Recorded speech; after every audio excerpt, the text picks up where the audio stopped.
Hey guys, and welcome back to my YouTube channel.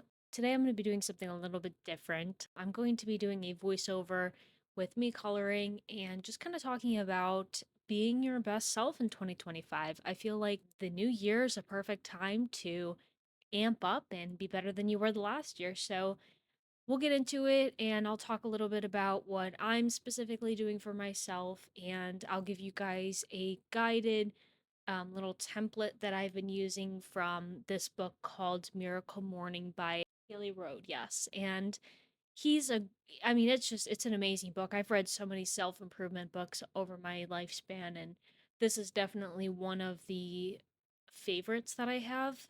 I definitely noticed an increase in my productivity. And throughout 2025, I really hope to um, just see such an increase in my overall empowerment of my mental and physical capability. So let's get into the morning routine.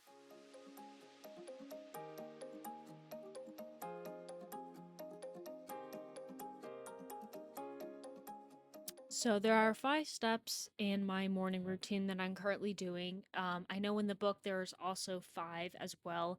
I just have taken out, or actually there's six. I will say there's six in the book.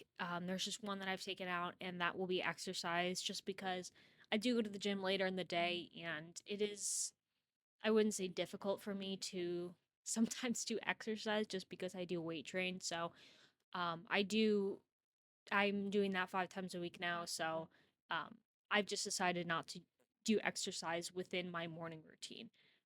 But we will get into step one here. So, step one is meditate for at least 10 minutes. And this is something that I've always wanted to incorporate into everyday life. And I have for a little bit. I'm just not super consistent with it. So, in 2025, this is my plan, is to be consistent with it. And every single morning, I want to do 10 minutes of meditation.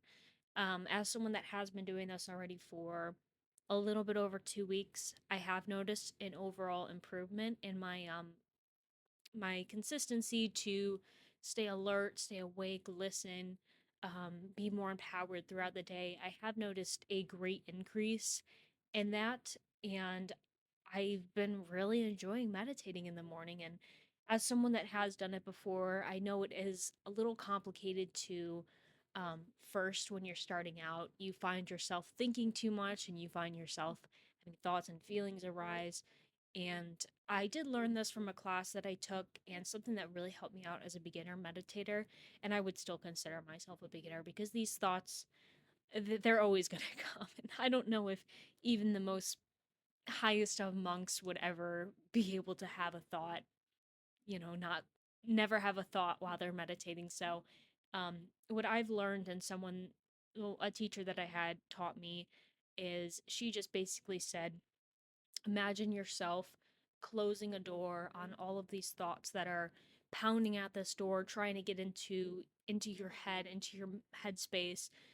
So just imagine yourself closing a door on these thoughts and these negative emotions as you're sitting down for your practice.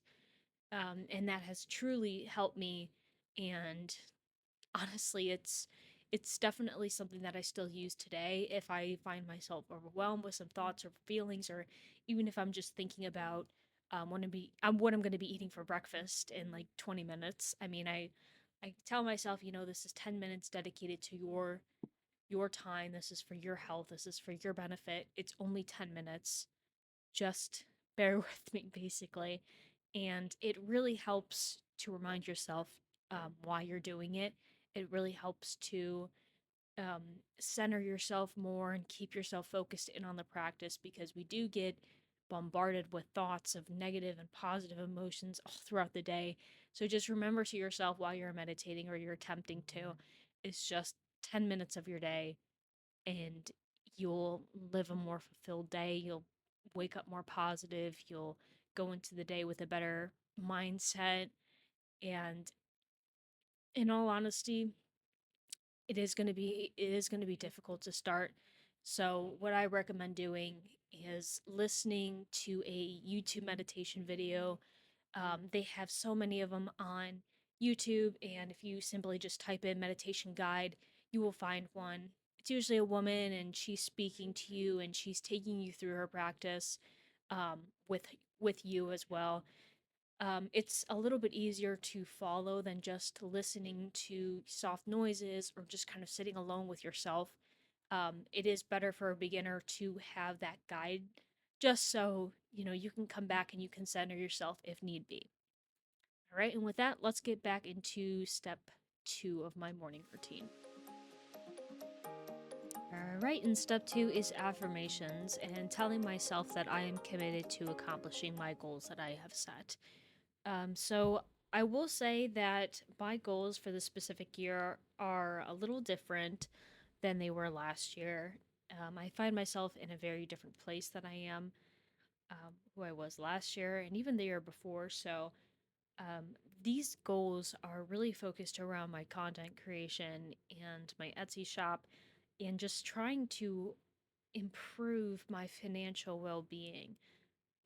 So these might look a little bit more personal. Obviously, these are my personal goals. So this is something that I want for myself and I want for the people I love in my life. So take this with a grain of salt. I'm just sharing my own. I would love for you guys to be able to create your goals, and I just want to help as much as I'm able to. So I'm going to share some of my goals, and hopefully it inspires you to um also, have some of these goals and these affirmations that you could talk about.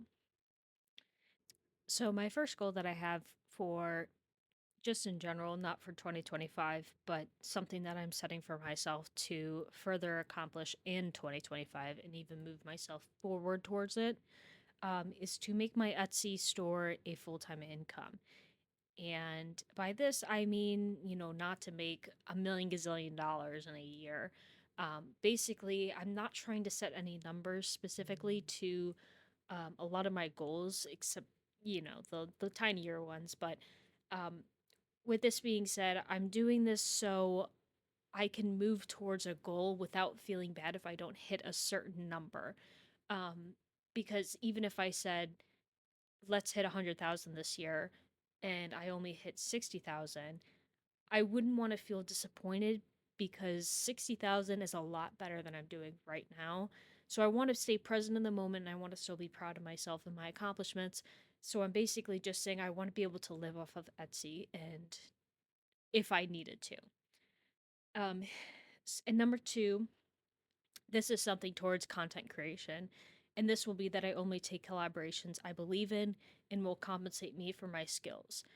On Instagram and TikTok, Lemonade, all other platforms that I am currently using, I do get collaboration requests pretty frequently. And last year, I was taking collaborations that I didn't necessarily know about the product too much. It wasn't that I didn't believe in the product. It was mostly just um, a product, and I was happy. Oh, I was so happy that someone was reaching out and they want to collaborate with me. I wasn't really looking into it and making sure that it was proper for my own audience and myself and something I truly would have bought or believed in. So this year, I want to recenter myself and make sure that I'm actually taking collaborations that um, I resonate with and my audience will resonate with, and even that will pay me and compensate me for my time. Um, I just don't believe in free advertising. I believe that I am skillful in what I do, and I want to make it fair for every brand that wants to work with me and every brand that I have worked with. I want to make it fair for them and make sure that they're all getting treated the same. Number 4, I'm going to skip 3. Number 4, I want to read 40 books this year. Last year I read 20 books. This year I'm making 40. Like I said, I know I'm trying not to do numbers, but I think that this is a pretty easy thing that I could say I'm going to read 40 no matter what.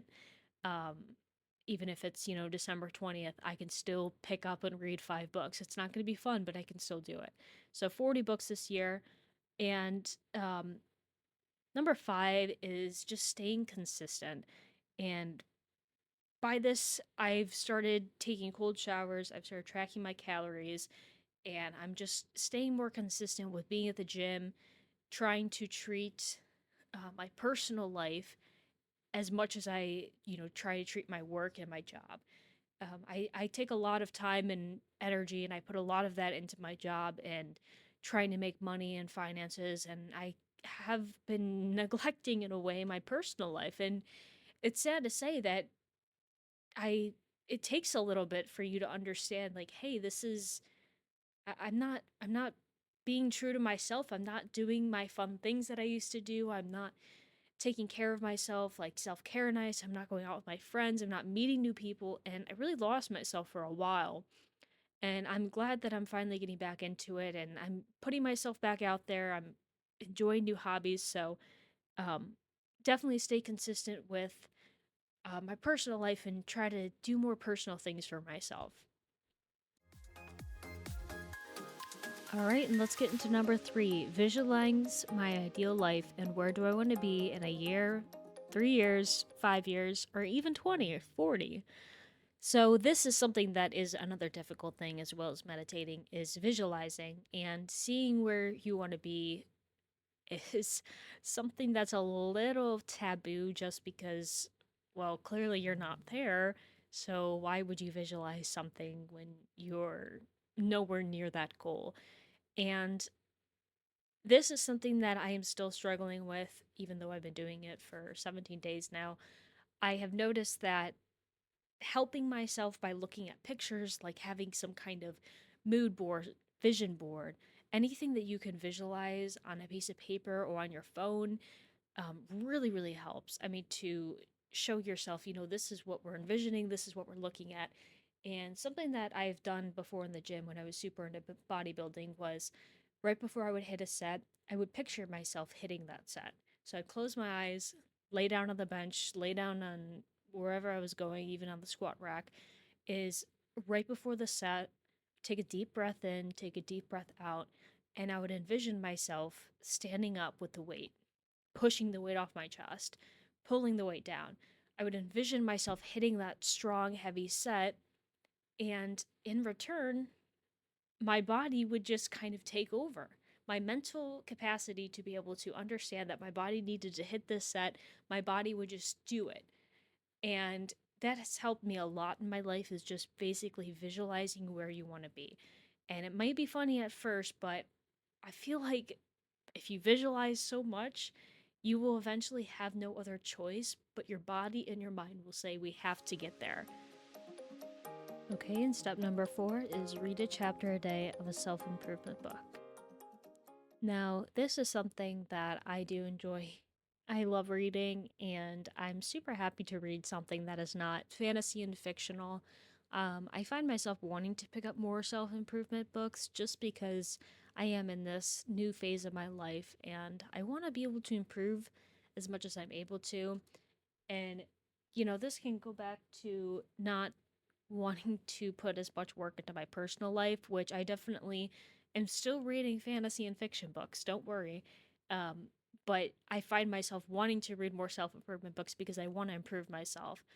So, like I said, it is a fine line, and it's something that you guys have to also do and then understand and see if this is working for you or if something else is going to work better for you. But right now, I'm currently reading The Miracle Morning, and this is kind of where I've gotten these morning ideas and these steps and these routines. So I'm super excited about it. And I'm really happy with this book. This is probably one of my favorite books that I've ever read, for self improvement. But I just finished reading Atomic Habits, enjoyed that one as well. It's just this one, for some reason, has really resonated with me and really has spoken with me. And honestly, has been such a big changing factor in wanting to change my life and make miracles happen. And the final step in my morning routine is to journal my thoughts, my feelings, and emotions, and how I want to start the day and possibly end the day as well. So, this is something that I believe that so many other people do, and it has actually been so helpful to just journal and get my emotions out. And especially if I'm having a rough day or if I'm having a good day, even, I enjoy journaling and just keeping a tab on what happened this day, what happened that day. It's cool to actually go back and look at some of my journal entries that I've done 2, 3 years ago as well, and just see how much I have improved. Um, So I highly recommend journaling, especially doing this after you do your morning routine, even if it's while you're still in bed, you wake up, you just immediately get up. Even if you just do start journaling what you want to do for that day, who you want to be for that day, what positivity you want to bring to the world that day. I think that it's super helpful just to start your day off with that strong intention of this is what I'm going to do and committed to that process of following through with your intentions is so powerful. And with all this being said, this is something that I'm doing for myself this year. This is something that I know that will improve my life, people around me life, the loved ones in my life. I'm doing this mostly for those people and for myself to really make sure that I am getting the most out of life. And I do find myself straying a little bit from my passions, my purpose, and just in general who I am in life. And I really think that this road that I'm starting to take with the miracle morning and figuring out who I am in the mornings and setting up these perfect intentions for myself throughout the day and following through with these commitments are really going to help me be my best version and my best self in 2025. So I highly recommend if you guys are able to, and if it's something that you're interested in after hearing about me talk, I highly recommend the Miracle Morning book by Haley Road. He's an amazing author. It's so easy to follow, and the book itself is only like 200 pages. So it's a super easy read if you don't read that much. But it is life changing, guys. And with all this being said, I hope that this helps you, and I hope that your 2025 is incredible and it brings so many positive and great things to you. See ya.